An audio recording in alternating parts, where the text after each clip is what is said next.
সত্যের উপদেশ যিনি দিবে অবশ্যই তাকেও সত্যের উপরে, হকের উপরে থাকতে হবে। আমরা এত সমাজে এত আলেম দেখি, এত মাওলানা, এত ইমাম, এত তাবলিগওয়ালা, এত বড় বড় আলেম, ডিগ্রিধারী আলেম, সব ঠিক আছে, কিন্তু অনেকে আছে হক কথা বলে না, চাকরি থাকবে না, আছে না নাই? আমি আমগো আলেমকে দোষ আগে দিয়ে নিছি, কারণ পরে কইব হুজুর আপনাদেরও দোষ আছে। আমগো তো দোষ আছে, তবুও তো আমরা হক কথা বলার চেষ্টা করি, আপনারা তো মোটেও কর না। তাহলে আল্লাহর দরবারে আপনাদের জবাবদিহিতা করতে হবে না? আমর বিল মারুফ নাহিয়ানিল মুনকার সমাজ থেকে উঠে যাচ্ছে। গান বাজনা, যাত্রা, ল্যাংটা নাচ অন্যায় হয়, কোন মুসলমান বাধা দেয় না, প্রতিবাদ করে না। দাঙ্গা হাঙ্গামা ইসলাম পছন্দ করে না, তার মানে এই না যে আপনি কিচ্ছু বলবেন না। আপনি ফিলিস্তিনে যেতে পারবেন না, তার মানে এই না আপনি এখানে বসেও প্রতিবাদ করবেন না। এটা এর মানে এই না যে আপনি ফিলিস্তিনে যেতে পারছেন না, এখানেও প্রতিবাদ করবেন না।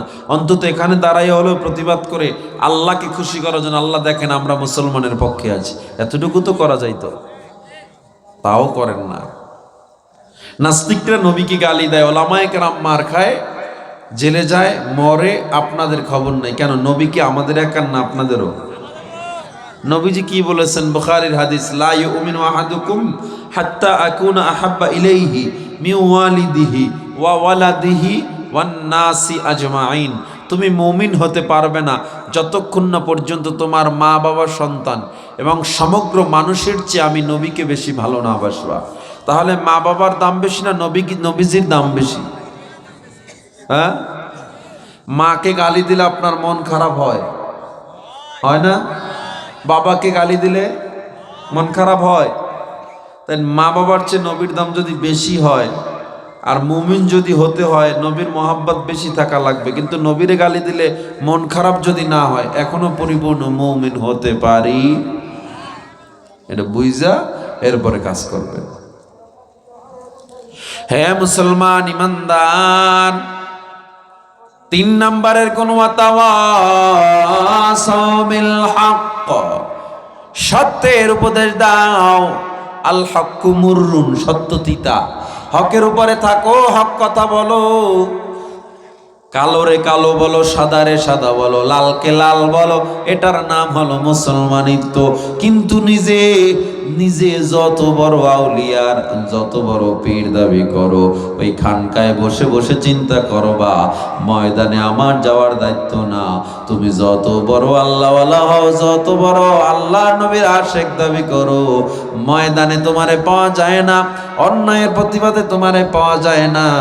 মনে রাখবা, আল্লাহর দরবারে এর কারণে জবাবদিহিতার কাঠ গড়ায় দাঁড়াতে হবে, ঠিক কিনা? 3 নাম্বার গুণ পাইলাম।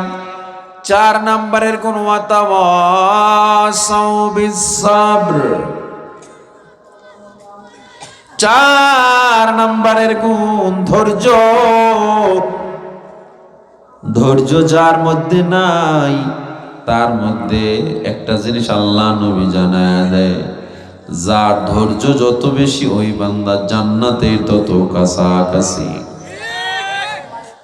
ধৈর্য আমাদের আসেনি? আছে আমাদের ধৈর্য? আসলে নাই। ধৈর্য কাকে বলে জেনে নেন। ওয়ালানাবলুওয়ান্নাকুম বিশাইইম মিনাল খাউফ ওয়াল জু'i ওয়া নাকসিম মিনাল আমওয়াল ওয়াল আনফুসি ওয়াত তামারাত ওয়া বাশশিরিস সাবিরিন। ধৈর্য হলো, ক্ষুধার মধ্যে পড়ছেন, গ্রামীণ ব্যাংকে যে সুদে নাম লেখাইয়া টাকা নামাইবেন, এটার নাম ধৈর্য না। ওই ক্ষুধা, টাকা নাই, চাল নাই, আল্লাহর কাছে চাওয়ার নাম ধৈর্য। নেতার পাও ধরে রয়েছেন, এটার নাম ধৈর্য না? এ মুসলমান ইমানদার, আল্লাহ তাআলা বলে তুমি ভয়ের মধ্যে পড়েছো, অভাবের মধ্যে পড়েছো, এরপরেও তুমি আল্লাহর দরবার ছেড়ে দূরে যাও না। চাকরি নাই, আল্লাহকে বলেছো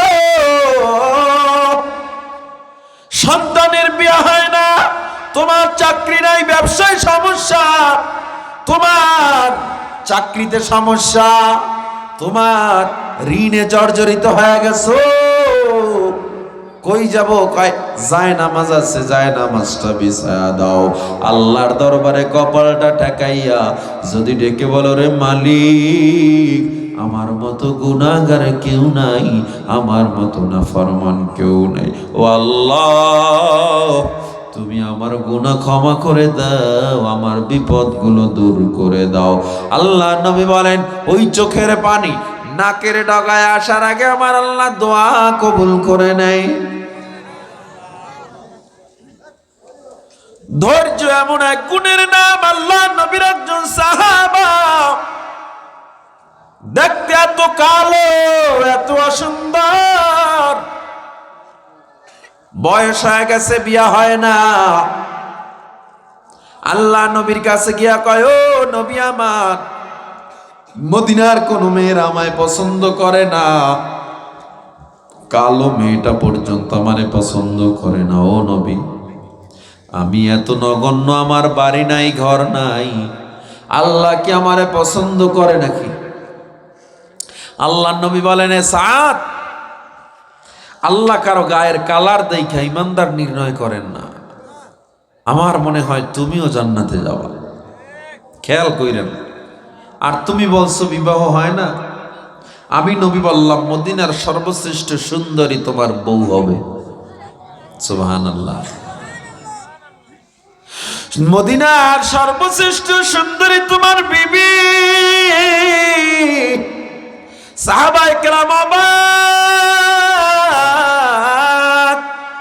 কি বললো নবী আমার, যেই সাদের কোনো বিয়া হয় না, কালো মেয়েটা পর্যন্ত তাকে চিনে না, বিয়া বসতে চায় না, ওই সাদকে কেমনে মদিনার সর্বশ্রেষ্ঠ সুন্দরী বিয়া করবে? আমার নবী ডাক দিয়া কয়, সাদ, যাও যাও, মদিনার নেতা আব্দুর রহমান ইবনুল ওয়াহাবের কাছে যাও। কেন? কয় তার মেয়ের ব্যাপারে বিয়ার প্রস্তাব দাও। সুবহানাল্লাহ বলেন। সব সাহাবায়ে কেরাম আবার অবাক, এক তো মদিনার সর্বশ্রেষ্ঠ সুন্দরী, তারপরে আবার আব্দুর রহমান ইবনুল ওয়াহাব হলো মদিনার প্রভাবশালী নেতা, তার সাথে কেমনে সাদের সম্পর্ক? কিন্তু নবী যেহেতু বলছে, বাস্তবতা আছে না নাই? জোরে বলেন। নবী একটা চিঠি লিখে দিলেন। সাদ কিছুটা অবাক হয়ে সাদ ওই বাড়িতে চলে গেল। নেতার বাড়িতে যাওয়ার পর ইবনুল ওয়াহাবের কাছে গিয়া চিঠিটা দেয়, ও মদিনার নেতা, আমাকে আল্লাহ নবী পাঠাইছে, আল্লাহ নবী আমারে পাঠাইছে আপনার মেয়ের বিয়ার প্রস্তাব নিয়া। ইবনুল ওয়াহাব বলে, বুঝলাম, জামাই কি হবে? বলে আমি। ইবনুল ওয়াহাব তাকায় রয়েছে, এটা কি বলতেছো ও সাদ, এটা কি বলতেছো? তুমি কি জানো না তোমার বাড়ি নাই, ঘর নাই, আমার মেয়েরে তুমি কি খাওয়াবা? কেমনে আমার মেয়েকে তুমি সান্ত্বনা দিবা? আমার মেয়ের হাত খরচের টাকাটা পর্যন্ত তোমার ইনকাম নাই। সাদ, আমি বাবা হয়ে আমার মেয়েটার জীবনটা নষ্ট করে দিতে পারি না। দুনিয়ার কোন বাবার এটা করে যে বাড়ি নাই, ঘর নাই, চেহারা নাই, বয়স নাই, একটা ছেলের সাথে একটা মেয়েকে দিয়ে দেয়? সাদকে যখন ইবনুল ওয়াহাব পাঠা দেয়, ইবনুল ওয়াহাব মনটা খারাপ করে আবার যখন রওনা দিয়া যায়, জানালা দিয়ে এক মেয়েটা ডাক দিয়া কয়, সাদ দাঁড়াও, আমার একটু কথা শুনে যাও। সাদ দাঁড়াও। সাদ যখন দাঁড়াইলো, মেয়েটা এবার সামনে গিয়া দেখে যেই মেয়েটা এত আলোচনা চলছিল, সেই মেয়েটাই হলো ইবনুল ওয়াহাবের মেয়েটা। সাদ রে ডাক দিছে, জোরে জোরে বলেন আল্লাহু আকবার। মেয়েটা এবার সাদকে নিয়ে রওনা দেয়, আমার বাবার সামনে চলো। মেয়েটা এবার বাবার সামনে নিয়ে দাঁড় করাইয়া ডাক দিয়া কয়, সাদ আমার বাবাকে বলো তোমারে কে পাঠাইছে? সাদ বলে, আমার রহমাতুল লিল আলামিন পাঠাইছে। মেয়েটা আবার ডাক দিয়ে বলে, আবার বলো তোমারে কে পাঠাইছে? মেয়েটার কথা শুনে সাদ বলে, আমার রহমাতুল লিল আলামিন পাঠাইছে। এবার মেয়েটা ডেকে বলে, বাবা তুমি কি শোনো না, সাদরে সাধারণ কোন মানুষ পাঠায় না, এই সাদকে রহমাতুল লিল আলামিন আমার নবী আমার জন্য পছন্দ করেছে, আমাকে তার বিবি হিসাবে পছন্দ করেছে। ও বাবা গো, তুমি রাজি থাকো না থাকো, আমি সাদকে ছাড়া বিবাহ বসবো না। ও মুসলমান, সাদ এবার চলে গেল নবীর দরবারে যাওয়ার পর আমার নবী ডাক দিয়া কয়, সাদ কি সংবাদ? সাদ নবীর দরবারে তাকায়া কয়, ও নবী আমার, আপনার কথা ফালানো যায় না। ওই ইবনুল ওয়াহাবের মতো দামি পরিবারটা আমার মতো নগণ্যরে জামাই হিসাবে মেনে নিয়েছে। আমার নবী এবার বিবাহের আয়োজন করলো। আমার নবী নিজে এই বিবাহের উকিল ঘটক। সুবহানাল্লাহ। আমার নবী বিবাহ আয়োজন করার পর আমার নবী সাদকে ডেকে বলে, ও সাদ, মহারানা কত ধরব? সাদ কয়, ও নবী আমি কিসের মহারানা দিব? আপনার সাদ এত গরীব, আমার কাছে টাকা নাই, পয়সা নাই, আমি কোত্থেকে টাকা দিব? আমার নবী এবার ইবনে ওমর থেকে 200 দিনার নিল, আমার নবী ওসমান থেকে 200 দিনার নিল। মোট কত দিনার হইল? 400 দিনার আমার নবী সাদের হাতে দিল। সাদের হাতে দিয়া 200 দিনার দিয়া তোমার বিবির মহারানা আদায় করবা, আর বাকি 200 দিনার দিয়া নতুন বিবির জন্য কেনাকাটা করবা। এবার সাদ রাদিয়াল্লাহু তাআলা আনহু বিয়া পড়ানোর পর সাদ দাঁড়ায় রইছে। আমার নবী কয়, কেন দাঁড়ায় রইছো কেন? নতুন বিবির কাছে যাও না। হযরত সাদ কয়, পয়গম্বর আমি কেমনে যাব? আজকে তো উহুদের যুদ্ধের দিন, আপনি আমারে বলা যুদ্ধে যাবেন এটা আমি মানতে পারি না। আজকে আমি আপনার সাথে আগে যুদ্ধে যাব। ও নবী, এরপরে আমি নতুন বিবির কাছে যাব। আল্লাহু আকবার, জোরে বলেন। জীবনটা শেষ, প্রায় যৌবন শেষের পথে, শেষ বয়স আল্লাহ মধ্যম বয়সী সাদকে আল্লাহ এত সুন্দরী দিল, এত দামি ফ্যামিলিতে দিল। তখনও সাদ বলে, ও নবী আমি যুদ্ধের ময়দানে যাব। ঈমান কতটা শক্ত হলে, আল্লাহর পরীক্ষায় কতটা ধৈর্য ধরলে এমন করতে পারে। নবী আমার কয়, না না, তুমি আজকে নতুন বিবির কাছে যাও, এটা আমার নির্দেশ। নবীর নির্দেশ অমান্য করার কোনো শক্তি নাই। সাদ মদিনার বাজারের দিকে রওনা দিল।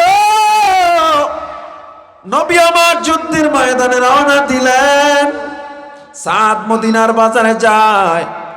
মদিনার বাজারে গিয়া সাদ রাদিয়াল্লাহু তাআলা আনহু কেনাকাটা শুরু করলো নতুন বইয়ের জন্য।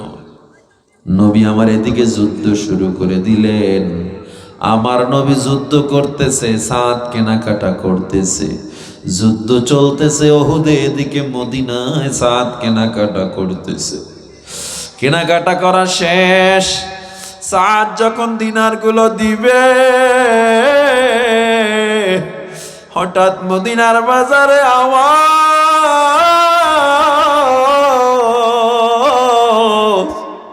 আমাদের মুসলমানের নবীর নাকি দাঁত ভেঙে শহীদ হয়ে গেছে। উহুদের ময়দানে নবী নাকি রক্তাক্ত হয়ে পড়ে গেছে। সাদ দোকানওয়ালারে ডাক দিয়া কয়, ভাই তোমার মালামাল নাও, আমি আমার শ্বশুরের বাড়ি যাব না। সাদ এবার দৌড় দিল, ওই টাকা দিয়ে একটা ঘোড়া কিনলো আর একটা তরবারি কিনলো। ঘোড়া কিনে তরবারি কিনে যুদ্ধের ময়দানে রওনা দিল। চেহারায় একটা কালো কাপড় বেঁধে নিছে সাদ। কারণ কি? চেহারায় কালো কাপড় বাঁধার কারণ ওই ময়দানে যাওয়ার পর নবী যদি আবার সাদকে দেখে আবার ফিরে দিবে। এই জন্য সাদ চেহারায় কালো কাপড় বেঁধেছে যেন নবীর থেকে আর দূরে আসতে না হয়। সুবহানাল্লাহ। যুদ্ধের ময়দানে যাওয়ার পর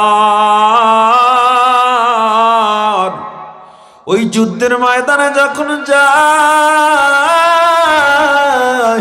সাদের তরবারির এত পাওয়ার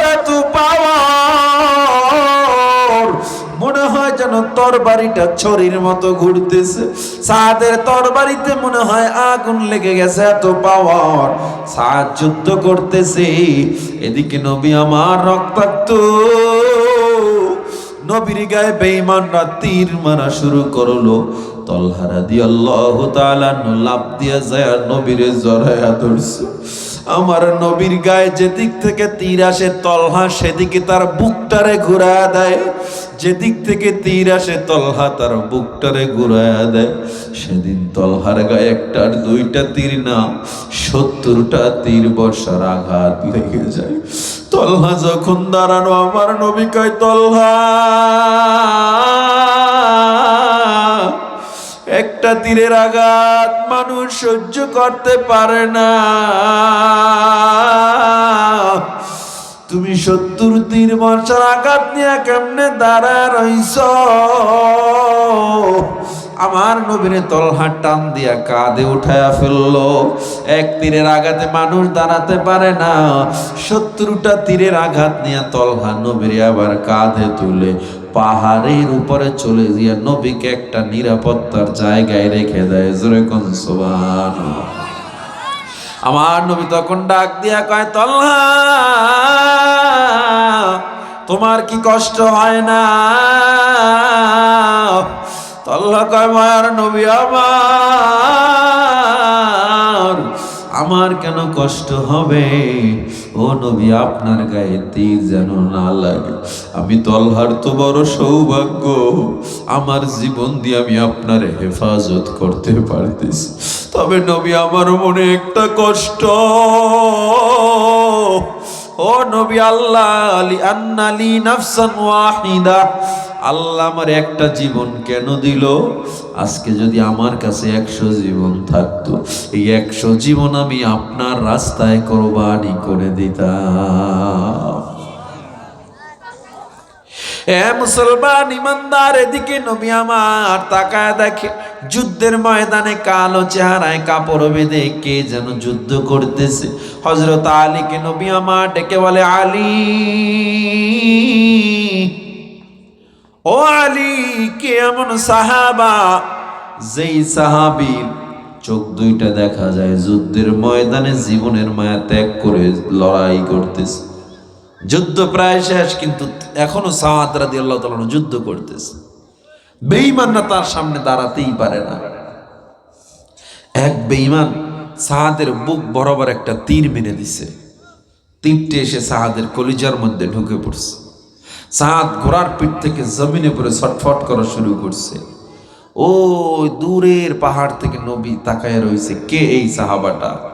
ছটফট করতে করতে করতে করতে সাদের চেহারার কালো কাপড়টা যখন সরে গেছে, আমার নবী তখন দৌড় দিয়ে কয়, আরে এটা তো আমার সাদ, আমি তো ওরে নতুন বউয়ের কাছে রেখে আসছিলাম, ওরে তো এত সুন্দরী বিবির ব্যবস্থা করে দিছি, ও আমার জন্য এখানে চলে আসছে। সেই অসুস্থ নবী দৌড়ে গিয়ে সাদকে নিজের কোলে তুলে নিছে।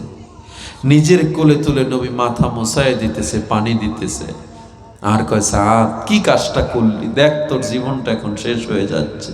সাদ কয় নবী কি করছি, আজকে যদি না আসতাম আপনার এই দামি কোলে কি আমি চড়তে পারতাম নাকি? আজকে যদি না আসতাম আপনার ওই মোবারক হাত আমার মাথায় কে বুলাইতো? নবী আমার নবী অনেক কান্না করতেছে। কি পরিমাণ বলে, হাত্তা ইয়াবুল লিহিয়াতাহু, নবীর দাড়ি ভিজে টপ টপ করে পানি পড়তেছিল। আমার নবী হঠাৎ করে কান্নার মধ্যে মুস্কি হেসে দিলেন। একজন সাহাবী প্রশ্ন করে, নবী আপনি কেন হাসলেন? আমার নবী বলে, ও সাহাবা, কাফানুম মিন কাফানিল জান্নাহ ওয়া হানুতুম মিন হানুতিল জান্নাহ। আমি দেখলাম সাদের রূহটার এত দাম, জান্নাত থেকে ফেরেশতারা জান্নাতি কাফনের কাপড় নিয়ে আসছে, জান্নাতের ফেরেশতারা জান্নাতি সুগন্ধি নিয়ে আসছে, সাদের রূহটারে পেঁচাইয়া জান্নাতুল আদনে সাদের রূহটা পৌঁছে দিয়েছে। এই খুশিতে আমি হাসতেছি। এমন জীবন কর গঠন, মরণে হাসিবে তুমি, কাঁদিবে ভুবন। এই মৃত্যুর নাম হয় যে শহীদ, বাঁচলে হয় গাজী। এ পথে মরলে মহান প্রভু আল্লাহ থাকেন রাজি। এই জীবনের বিনিময়ে জান্নাত ক্রয় করে নাও, যদি জীবনটা বিলাতে চাও, যদি রক্ত ঝরাতে চাও। দিনের পথে খোদার রাহে জীবনকে বিলিয়ে দাও, যদি জীবনটা বিলাতে চাও, যদি রক্ত ঝরাতে চাও। ওই ঘরের কোণে বসে মরার দাম তো নেই কোনো, খানকা ছেড়ে বাইরে এসো, বাতিলকে আঘাত হানো। ওই ঘরের কোণে বসে মরার দাম তো নেই কোনো, খানকা ছেড়ে বাইরে এসো, বাতিলকে আঘাত হানো। ময়দানেতে লড়াই করে, ময়দানেতে লড়াই করে, শহীদি খেতাবটা নাও, যদি জীবনটা বিলাতে চাও, যদি রক্ত ঝরাতে চাও। আমার জীবন আমার মরণ সবকিছু হবে কার জন্য? জোরে বলেন।